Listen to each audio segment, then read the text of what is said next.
जय छत्रपती शिवराय. तर मंडळी, आज आहे गुढीपाडवा.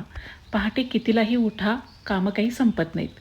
बागेमधून अशी सोनचाफ्याची छान फुलं काढलेली आहेत. अशी बरीच फुलं आहेत आमच्या बागेमध्ये, पण सोनचाफा आम्हाला खूप आवडतो.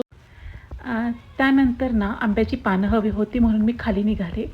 तर याला आंबे खूप लागल्यामुळे आम्ही कव्हर केले आणि दुसरा हा जो आंबा आहे हा असाच उगवलेला आहे. त्याच्यामुळे ही पानं आमच्या कॉलनीतली सगळी लोकं येतात आणि इथली पानं घेऊन जातात. लिंबू, आवळे, आंबे, फुलं भरपूर काय काय आहे. एक दिवस मी नक्की ब्लॉग बनवेन त्याचा. त्याच्यानंतर रात्री लावलेली भांडी मी मशीनमधून काढली नव्हती, ती आत्ता काढणार आहे. एवढी गडबडीत मी टाकली होती. हे शेजाऱ्यांच्या बिल्डिंगच्या समोरचं झाड आहे, आमच्या घरातून दिसतं. आणि टेरेसवर आलेले आहे. टेरेसवरून बघा हे बांधकाम दिसत असेल तुम्हाला कराडच्या पुलाचं. ते काय अजून किती दिवस लागतात काय माहिती. ही आमची कॉलनी आहे आणि वरती गुढी उभारण्यासाठी आम्ही आलो होतो. तिथली पूजा वगैरे झाली आमची संपन्न. त्याच्यानंतर खाली आलो.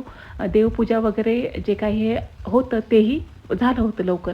आता महाराजांची दैनंदिन पूजा असते, ते रोज आम्ही करतो, पण विशेष जो दिवस असतो काही खास त्या दिवशी मुलांना सांगतो आम्ही.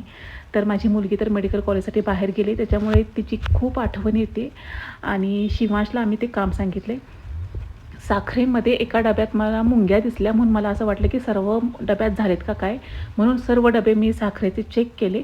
पण एकाच डब्यामध्ये मला मुंग्या दिसल्या खूप, काय माहिती कसं काय. मग त्याच्यानंतर त्या मी मुंग्या बाजूला काढल्या, कारण हे तर काय तो उन्हात ठेवता येत नाही. चकली बनवली होती, थोडीशी एक चकली घेतली, चहा घेतला आणि मी विंडोमध्ये गेले. तर मी घराचाही ब्लॉग नंतर करणार आहे की होम टूर करणार आहे, त्यावेळेला दाखवेन तुम्हाला सर्व.